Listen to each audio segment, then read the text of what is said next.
Vamos falar sobre inteligência artificial? Tá na ordem do dia, né?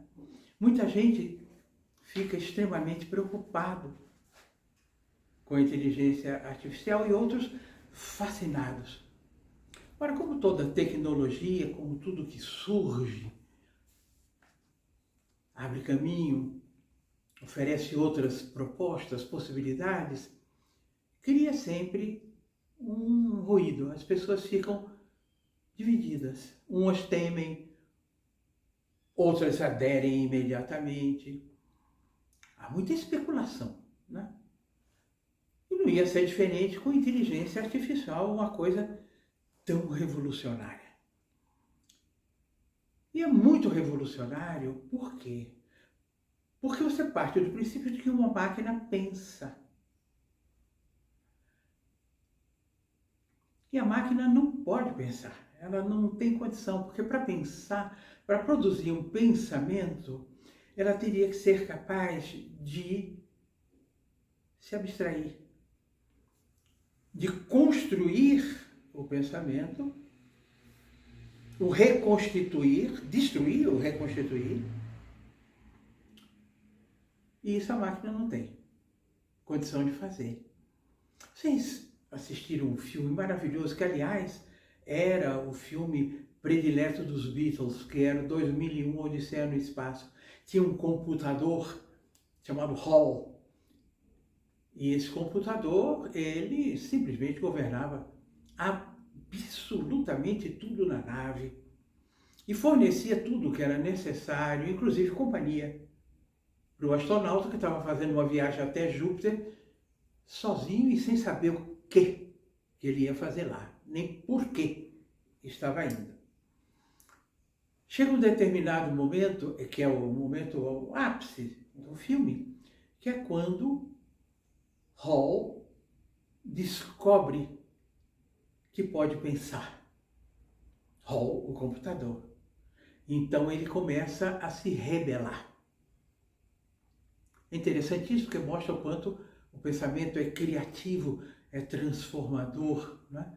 Como ele modifica não só a gente, como ele modifica o entorno, modifica propósitos. Então ele entra em confronto com o astronauta desesperado, porque ele já está se relacionando com ele afetivamente, percebe que não tem outra saída senão desligá-lo. E Hall demonstra que já desenvolveu emoção. Então ele diz, não faça isso comigo, você vai se arrepender. Enfim, ele vai manipulando as emoções do astronauta, a voz vai se diluindo e o astronauta o desliga. Claro, é uma metáfora interessantíssima se você pensar que tem mais de 30 anos esse filme, né? E que a inteligência artificial hoje está na ordem do dia como está. Ora, como eu disse, para ela pensar, para construir, desenvolver, reconstituir um pensamento, mudar a rota e tal, a inteligência artificial teria que ter inconsciente.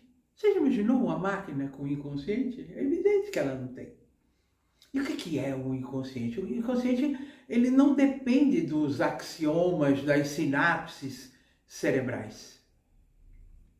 Ele é autônomo. Agora, além de ser autônomo, ele está dentro e fora de nós.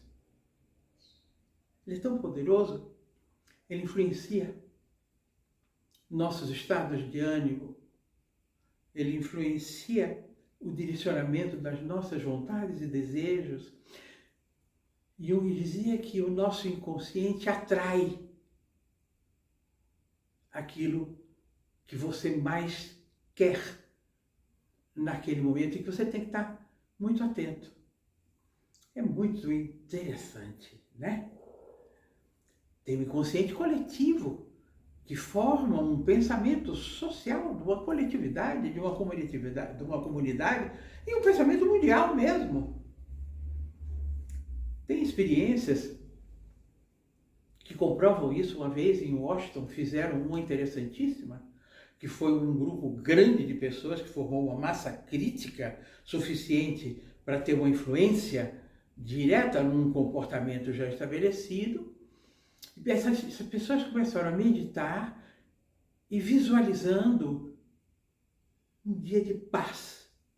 E naquele dia, a polícia verificou que não houve absolutamente em Washington nenhum distúrbio. Olha a força, né, do inconsciente. Pois bem, é evidente que a inteligência artificial não tem inconsciente, nem poderia ter, porque máquina não tem.